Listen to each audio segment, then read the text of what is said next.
살다 보면 누구나 자신의 위치를 어느 정도 가늠해 보면서 나는 중산층이겠지 하고 생각하게 되는 때가 있어요. 열심히 일하고 자녀 교육도 틈틈이 신경 쓰고 어느 정도 여유가 생기면 노후 걱정도 하지 않아도 되겠다는 기대를 갖게 마련이죠. 그런데 막상 퇴직을 하고 나면 그동안 중산층이라고 여겨왔던 기준이 얼마나 허술하게 세워진 것이었는지 깨닫게 되는 순간이 찾아옵니다. 그게 설령 경제적 문제뿐 아니라 심리적, 정서적 부분까지 포함된 거라면 그 충격은 더 클 거예요.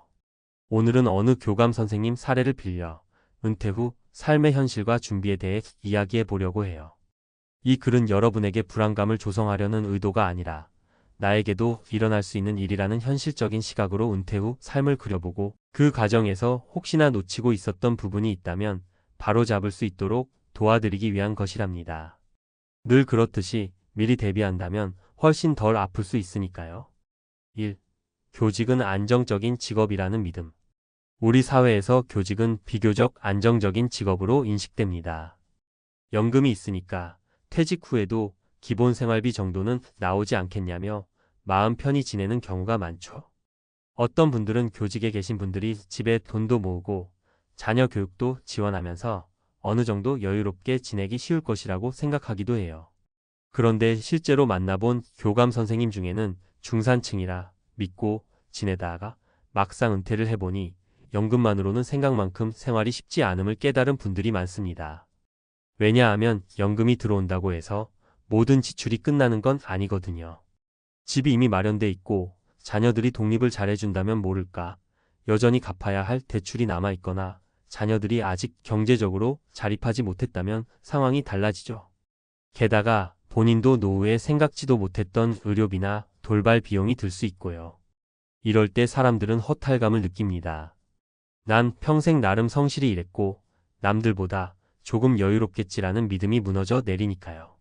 그래서 은퇴 전 자신이 생각하던 생활 수준, 즉 중산층의 환상이 실제 퇴직 후 12년 사이에 깨어지는 겁니다. 2. 사례 1 연금만 믿고 늘어난 지출, 기대와 현실의 괴리. 첫 번째 사례는 30년간 교직에 몸담았던 김 교감 선생님의 이야기예요. 김 선생님은 퇴직하면 연금을 넉넉히 받을 거라 생각했죠. 그래서 별다른 재테크 없이도 살만하겠지 하고 막연히 믿었어요. 그런데 막상 퇴직을 하고 보니 매달 들어오는 연금이 생각보다 부족했고 퇴직하기 전에는 따로 신경 쓸 필요가 없었던 지출이 훅 늘어났습니다.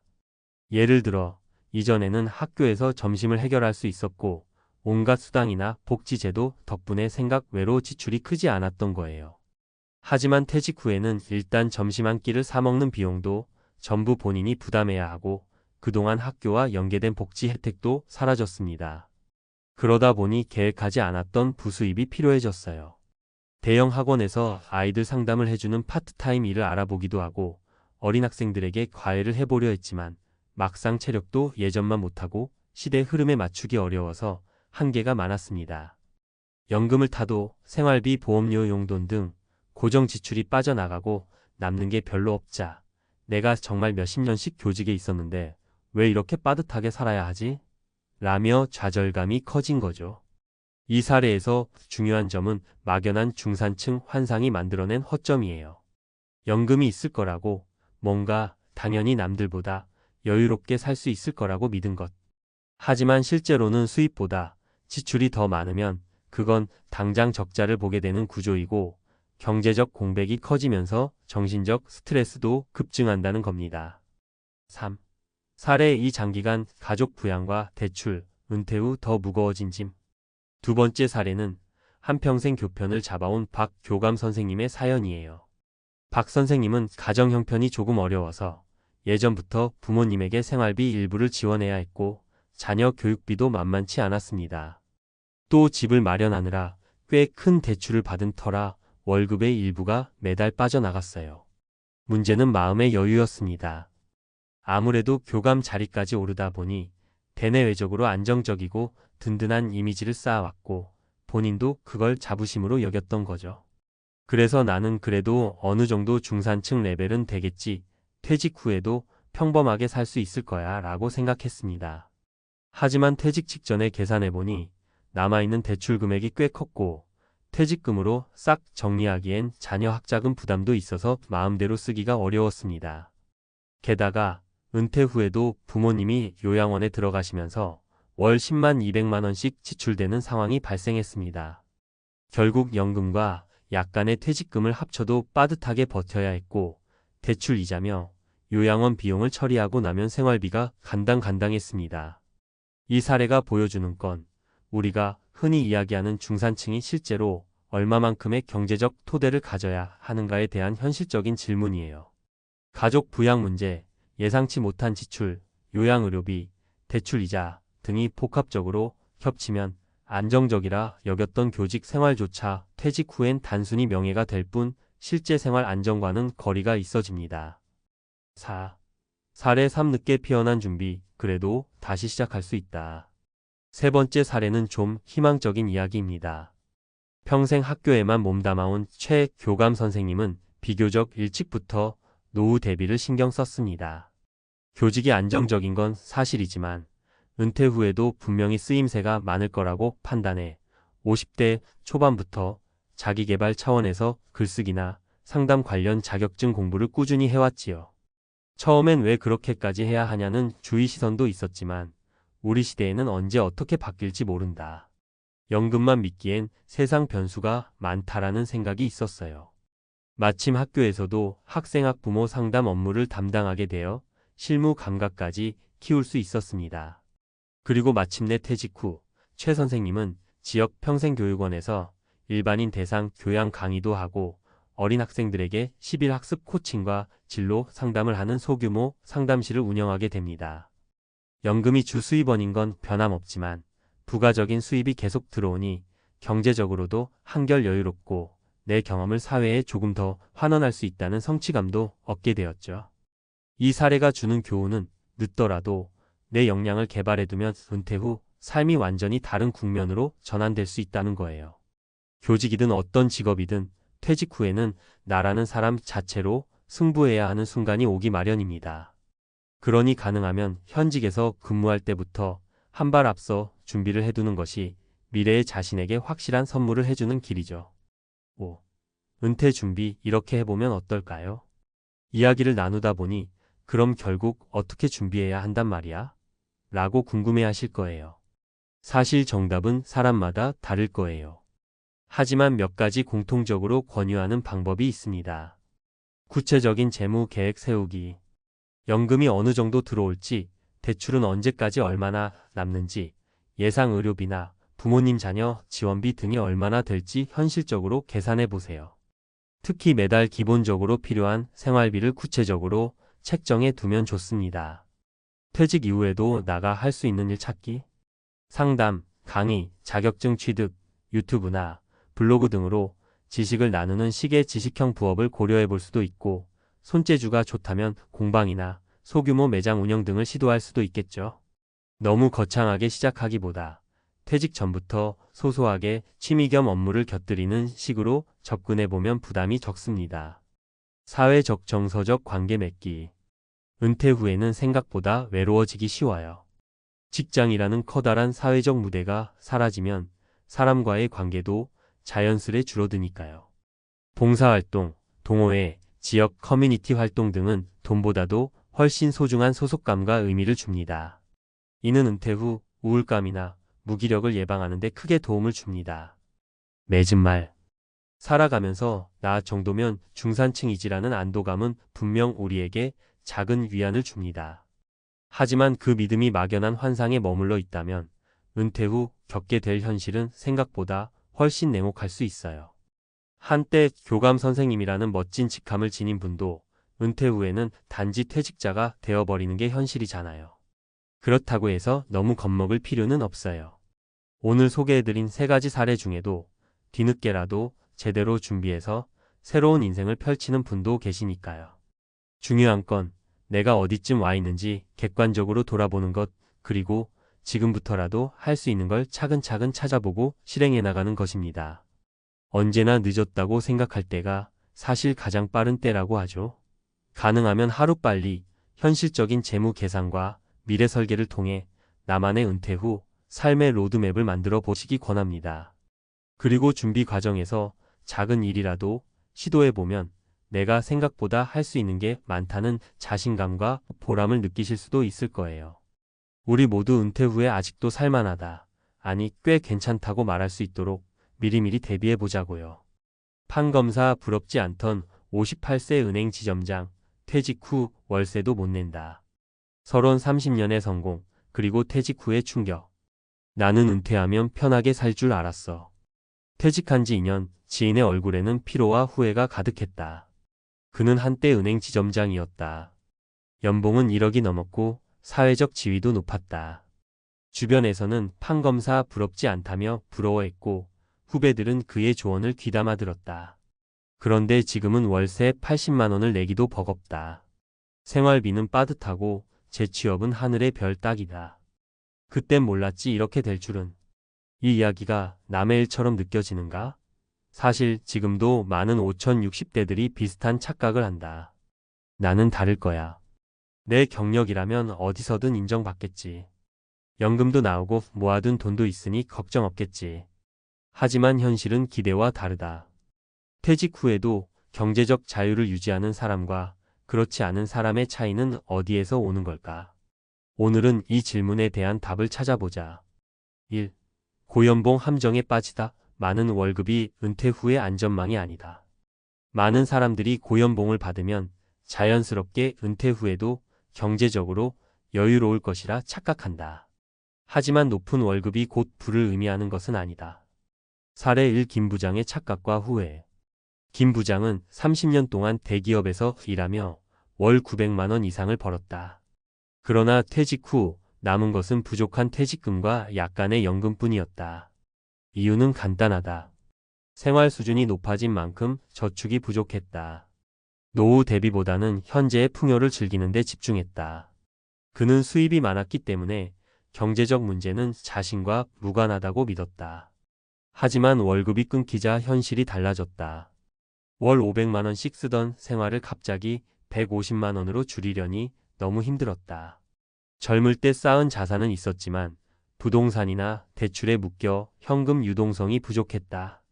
고연봉을 받는 동안에도 나는 퇴직 후 얼마를 쓰고 살 수 있을까를 진지하게 고민해야 한다. 그렇지 않으면 김 부장처럼 갑자기 생활 수준을 낮춰야 하는 충격에 빠질 수 있다. 2.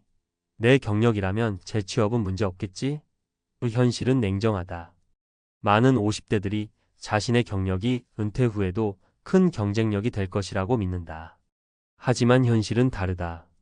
사례 2. 은행 지점장의 좌절.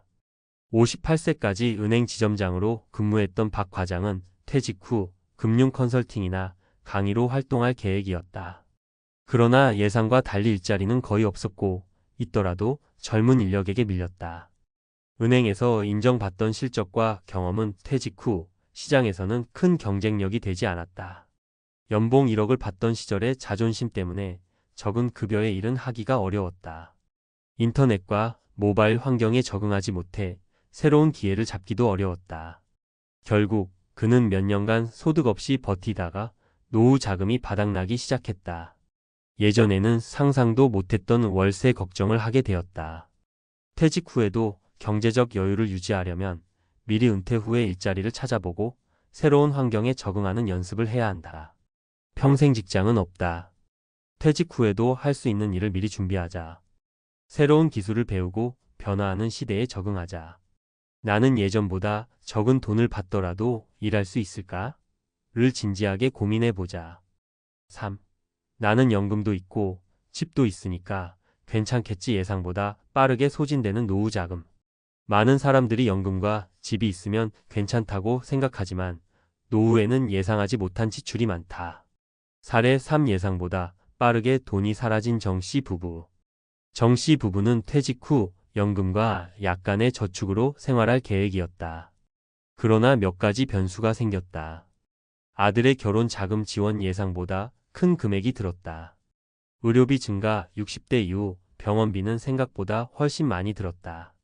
부동산 자산은 있지만 현금이 부족. 집값은 올랐지만 실제 생활비로 쓸 수 있는 돈이 없었다. 결국 부부는 자녀에게 손을 벌려야 하는 상황에 놓였다.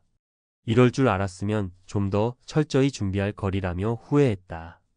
퇴직 후에도 경제적 안정감을 가지려면 다음과 같은 점을 고려해야 한다. 노후 생활비가 실제로 얼마나 드는지 철저히 계산하기. 갑작스러운 지출 의료비, 가족 지원 등을 대비한 비상자금 마련하기. 자산 중 현금 유동성을 확보하기. 부동산만 믿지 말기. 결론 늦기 전에 현실을 직시하자. 나는 다를 거야. 많은 사람들이 이렇게 생각한다. 하지만 준비하지 않으면 누구든 퇴직 후 경제적 어려움을 겪을 수 있다. 퇴직 전에 반드시 해야 할 3가지. 1. 지출 구조를 점검하고 은퇴 후 생활비를 현실적으로 계산하자. 2. 퇴직 후에도 지속 가능한 수입원을 만들자. 3. 자산을 현금화할 수 있는 방법을 마련해 두자. 퇴직 후 월세 걱정을 하지 않으려면 지금부터 준비해야 한다. 이제 당신은 어떤 선택을 할 것인가? 퇴직 후 경제적 어려움을 겪는 원인을 분석했으니 이제는 퇴직 후에도 경제적 안정을 유지하는 구체적인 방법을 다루는 것이 적절합니다. 논리적 근거와 과학적 지식을 바탕으로 퇴직 후에도 경제적 자유를 유지하는 3가지 전략을 중심으로 이어서 작성하겠습니다. 퇴직 후에도 경제적 자유를 유지하는 3가지 전략.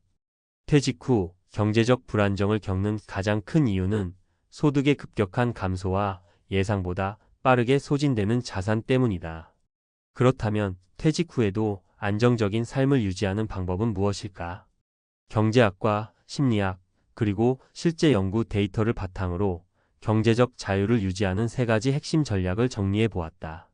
1. 파이어족 FIRE 모델을 활용한 지출 최적화, 은퇴 후 지출을 줄이는 과학적 접근. 핵심 원리: 돈을 많이 벌어도 지출이 크다면 결국 자산이 고갈된다.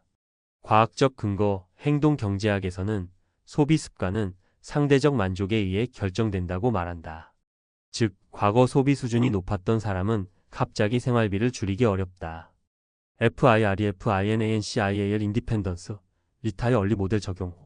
FIRE족은 은퇴 후에도 최소한의 지출로 경제적 자유를 유지하는 전략을 활용한다. 생활비 최적화, 필수 소비와 불필요한 소비를 구분하고 소비 패턴을 재설계한다. 미니멀리즘 적용, 불필요한 물건을 줄이고 유지비를 낮춘다. 고정비 절감, 주거비, 보험료, 차량 유지비 등을 절약해 장기적인 비용을 낮춘다. 실천 예시: 대형 아파트에서 작은 전원주택이나 실버타운으로 이동하여 주거비 절감. 자동차를 처분하고 대중교통 이용 또는 전기 자전거 활용. 식비 절약을 위해 외식 줄이고 직접 요리하기. 연구 데이터. 미국의 트리니티 연구 트리너티 스터디에 따르면 자산의 4%만 매년 인출하면 30년 이상 안정적인 생활이 가능하다. 즉, 은퇴 후 1년에 3천만 원을 쓰려면 최소 7억 5천만 원의 자산이 필요하다. 그러나 연 2천만 원으로 최적화하면 5억 원만 있어도 안정적인 은퇴 생활이 가능하다. 결론: 은퇴 후에도 돈이 줄어들지 않도록 지출 구조를 파악하고 필수 비용을 최소화하는 전략이 필요하다. 이 지속적인 소득 창출. 퇴직 후에도 돈을 버는 스마트한 방법. 핵심 원리: 소득이 완전히 끊기는 순간 자산은 빠르게 감소한다. 과학적 근거: 미국의 은퇴 연구소 센터 포 리타이어먼트 리서치에 따르면 퇴직 후에도 일정한 소득이 있는 사람이 더 오래 경제적 안정과 심리적 행복을 유지한다. 퇴직 후에도 돈을 버는 방법 3가지. 1. 파트타임 앤드 컨설팅 일자리, 기존 경험을 살려 재택근무 또는 시간제 일자리 활용. 2. 온라인 수익 모델, 유튜브, 블로그, 전자책 출판 등 비대면 방식으로 수익 창출. 3. 배당주 앤드 월세 소득, 금융 자산을 활용해 안정적인 현금 흐름 확보. 실천 예시: 전직 은행원 퇴직 후 개인 금융 컨설팅 앤드 온라인 강의 진행. 회사원 퇴직 후 유튜브로 직장인 노하우 공유, 광고 수익 창출. 부동산 투자, 시세 차익보다 월세 수익을 중심으로 현금 흐름 유지. 연구 데이터. 미국 사회보장국 소셜 시큐리티 애드미니스트레이션 조사에 따르면 퇴직 후에도 6,070%의 소득이 유지되는 사람들이 경제적 스트레스를 덜 받는다. 결론: 퇴직 후에도 일정한 소득을 유지할 수 있는 현금 흐름 모델을 만들어야 한다. 3. 의료비 리스크 관리 건강이 곧 돈이다. 핵심 원리 의료비는 노후, 자산을 가장 빠르게 소진시키는 요인이다. 과학적 근거 하버드 의대 연구에 따르면 퇴직 후 의료비가 예상보다 23배 더 많이 든다. 특히 암, 심장질환, 치매 등은 치료비가 수억 원까지 들 수 있어 미리 대비해야 한다. 퇴직 후 의료비를 줄이는 3가지 전략. 1. 건강한 생활습관 유지 규칙적인 운동과 식습관 개선. 2. 실비보험 앤드 노인성 질환 대비 보험 가입. 3. 병원비 절감 전략 마련 정기 검진 앤드 정부 지원 제도 활용. 실천 예시. 주 3회 이상 운동 앤드 근력 운동 병행 근육량 유지로 질병 예방. 건강한 식단 구성 염분 줄이고 항산화 식품 섭취. 실비보험 활용 갑작스러운 질병에 대비. 연구 데이터. 미국 경제정책연구소 에코나믹 팔러시 인스터투트에 따르면 퇴직 후 의료비가 연평균 500만 원 이상 증가하며 80세 이후에는 그 비용이 2배로 늘어난다. 결론 퇴직 후 의료비 리스크를 줄이는 것이 가장 확실한 자산 보호 방법이다. 마무리 은퇴 후에도 경제적 자유를 지키는 핵심 원칙.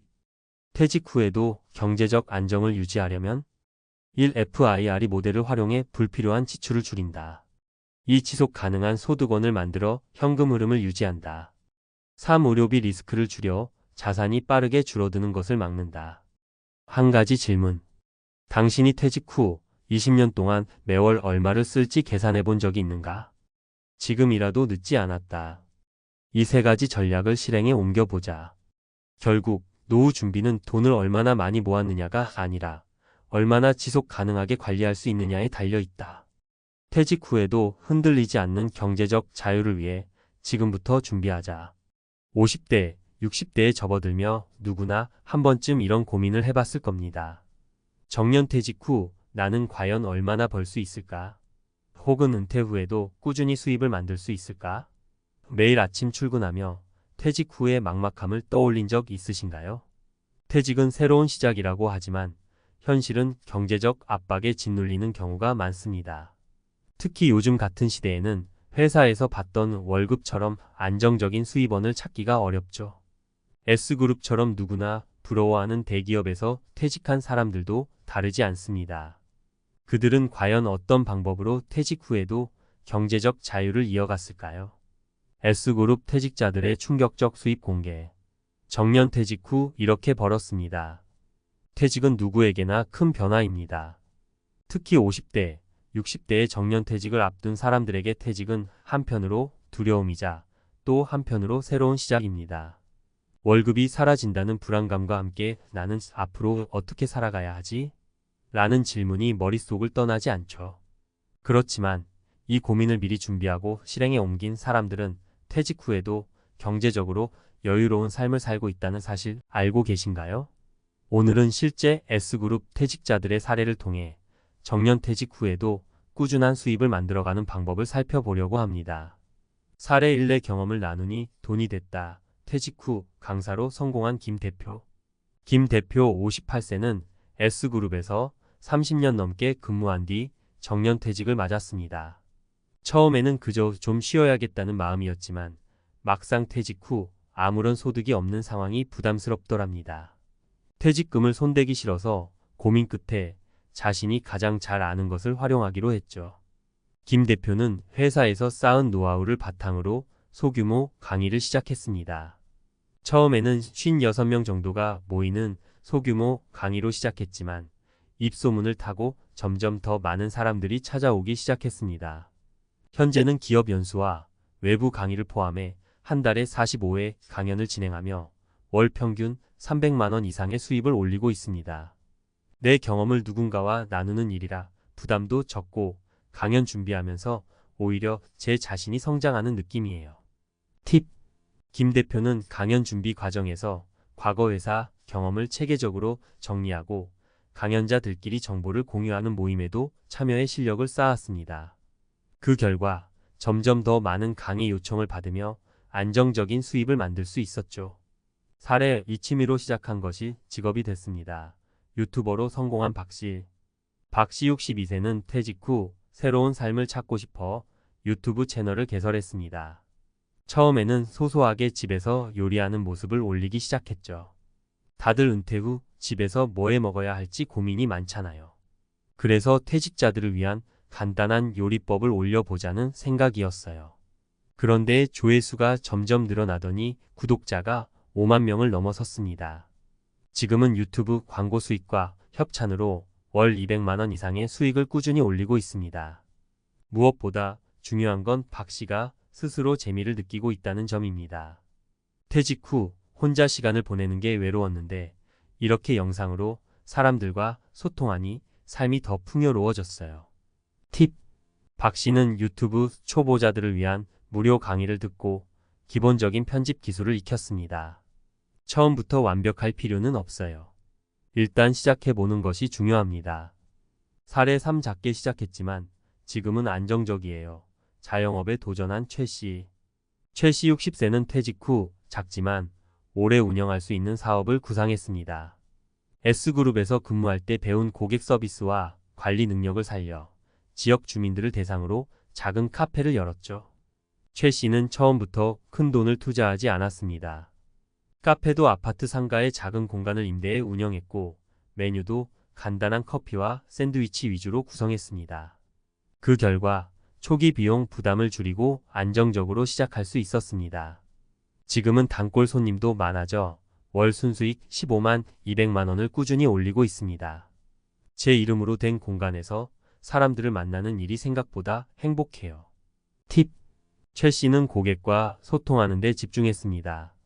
작은 공간이지만 손님 한 명 한 명에게 정성을 다해 대하며 자신만의 특별한 분위기를 만들었습니다.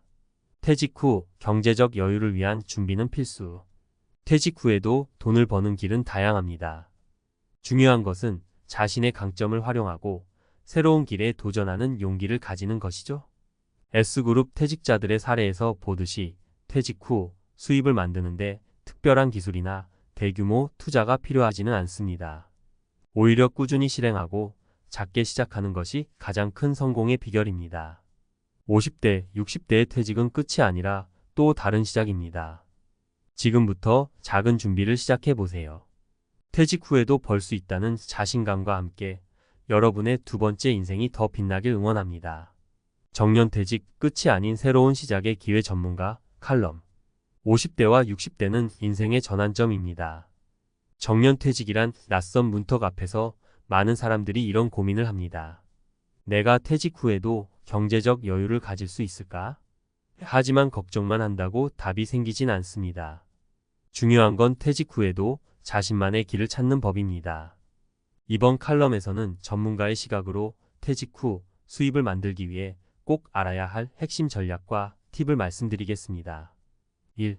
퇴직 후 수입, 새로운 패러다임으로 생각하기. 대부분의 사람들은 퇴직 후의 경제활동을 정규직의 연장선으로 생각합니다. 하지만 퇴직 후의 수입은 과거와 다른 방식으로 접근해야 합니다. 더 이상 안정된 월급이 들어오지 않는다는 사실을 받아들이고 그 틈을 채우기 위한 새로운 형태의 경제활동을 찾아야 합니다. 핵심 팁. 퇴직 후의 수입은 작게 시작해 크게 키운다는 마음가짐이 중요합니다. 월급이 아닌 작은 프로젝트 단위의 수입원부터 찾아보세요. 사례로 본 김 대표처럼 자신의 경험과 전문성을 활용해 강의를 하거나 박 씨처럼 유튜브 같은 디지털 플랫폼을 활용하는 것도 좋은 방법입니다. 2.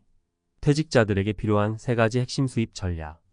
퇴직 후 경제적 자유를 확보하기 위해서는 자신에게 맞는 전략을 세워야 합니다. 이를 위해 제가 추천하는 3가지 방향을 소개합니다. 1. 기존 경험 활용하기. 내가 가장 잘하는 일을 살리자. 퇴직 후 가장 쉽게 시작할 수 있는 방법은 자신이 이미 알고 있는 것을 활용하는 겁니다. 김 대표가 회사에서 배운 노하우를 강의로 전환한 것처럼 여러분도 회사에서 쌓은 경험을 다른 사람들과 나눌 수 있습니다. 예를 들어 HR 업무를 했던 분은 취업 컨설팅을 시작할 수 있고 마케팅에 능숙했던 분은 소규모 기업을 대상으로 디지털 마케팅 강의를 할 수 있습니다. 요즘은 강의 플랫폼이나 온 오프라인 교육기관과 협업하면 강의 기회를 쉽게 찾을 수 있습니다. 이 디지털 시대를 활용하기. 취미가 돈이 되는 시대. 디지털 플랫폼의 발전은 퇴직자들에게도 많은 기회를 제공합니다. 유튜브, 블로그, 전자책 출판 등은 초기 자본 없이 시작할 수 있는 좋은 수단입니다. 박 씨 사례처럼 간단한 요리법이나 일상 콘텐츠를 공유하며 사람들과 소통하는 것만으로도 수익을 창출할 수 있습니다.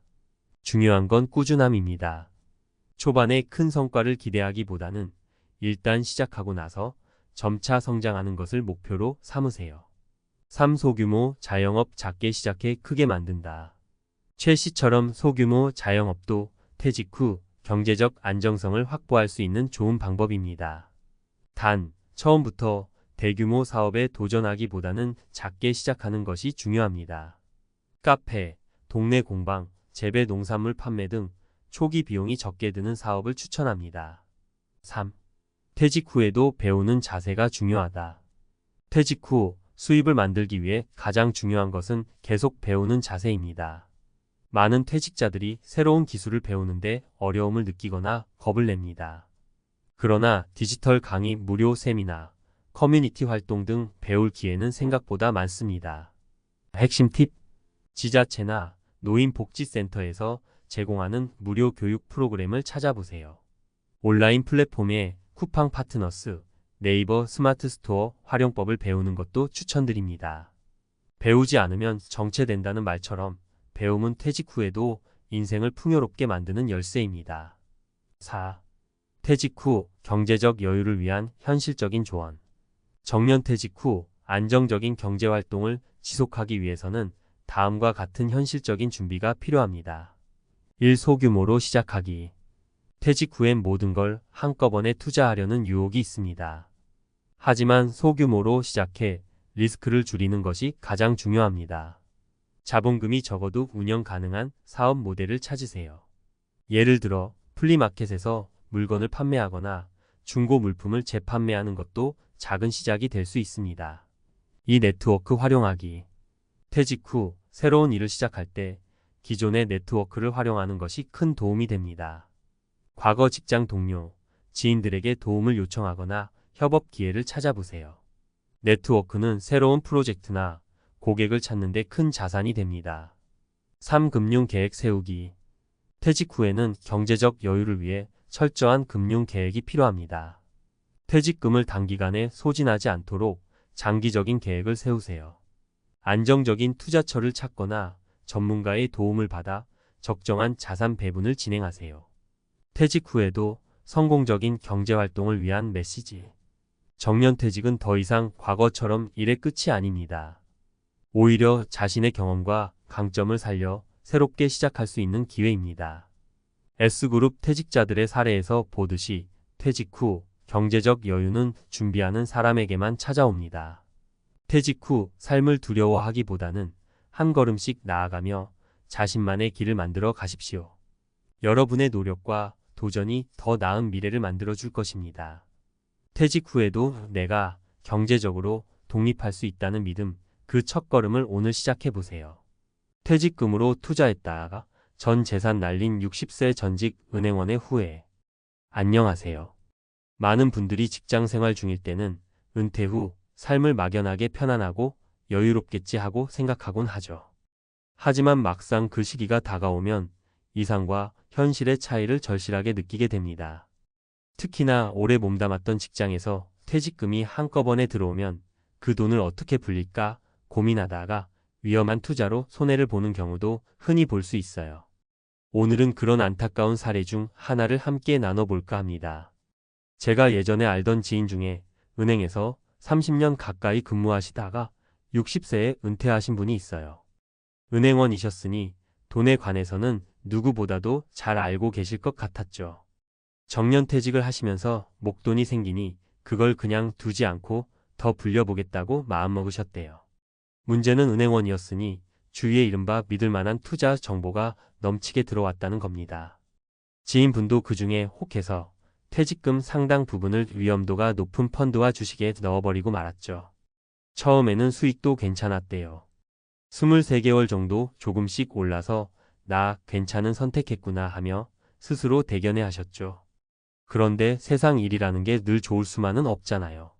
주가가 갑자기 큰 폭으로 떨어지면서 마이너스가 나더니 그걸 만회하려고 추가 자금을 투입했습니다. 그때가 돌이켜보면 결정적인 오류였다고 해요. 곧 반등할 것이다. 지금이 바닥이다 라는 근거 없는 확신이 걷잡을 수 없는 손실로 이어져 버린 거죠. 결국 몇 개월 만에 퇴직금 대부분을 날리고 그야말로 빈털터리가 되셨습니다. 이분 말씀이 가족 앞에서 큰 소리치며 퇴직금 받았다고 흥청거릴 때가 가장 부끄럽다고 하시더라고요. 한창 직장에 다닐 땐 상상도 못했던 예금 이자보다 훨씬 무서운 현실을 비로소 제대로 경험하게 되셨다고요. 하지만 이분 이야기가 결코 남의 일만은 아닙니다. 우리 주변에 똑같이 시행착오를 겪는 분들이 의외로 많아요. 그래서 오늘은 이 사례뿐만 아니라 은퇴 후 준비를 제대로 못해서 어려움을 겪은 사례 3가지를 좀 더 소개해 볼까 합니다. 혹시라도 비슷한 상황에 놓이신 분들이나 은퇴를 준비하고 계신 분들께 조금이라도 도움이 되었으면 좋겠네요. 1. 57세 자영업자, 어씨 노후자금 오해의 함정. 어씨는 수십 년 동안 음식점을 운영했지만 가게가 잘 될 때 손님이 몰리면 직원 더 쓰고 인테리어 다시 하고 이렇게 재투자를 계속하느라 정작 은퇴자금이라는 걸 거의 마련하지 못하셨다고 해요. 주변 사람들이 곧 은퇴할 텐데 조금씩 저축은 하고 있냐고 물으면 가게 잘 되니까 문제 없어라며 대수롭지 않게 넘기셨죠. 그런데 코로나 시기에 매출이 급락하면서 가게 운영이 어려워졌고 결국 퇴직을 서둘러 할 수밖에 없었답니다. 막상 나와보니 손에 남은 돈이라곤 부랴부랴 정리하느라 건진 소액뿐이었다고 해요. 정년이 따로 없는 자영업이니 은퇴 걱정 안 해도 된다라고 믿었던 게 오산이었다며 지금이라도 재취업 준비를 하는 중이라고 하셨어요. 듣고 나면 누구라도 남 얘기 같지 않다 싶을 정도로 흔한 실수죠. 월급이 있건 없건 사업이 잘 되건 그렇지 않건 은퇴가 멀게만 느껴져서 대비를 하지 못하면 결국 나중에 크게 후회하게 된다는 사례입니다.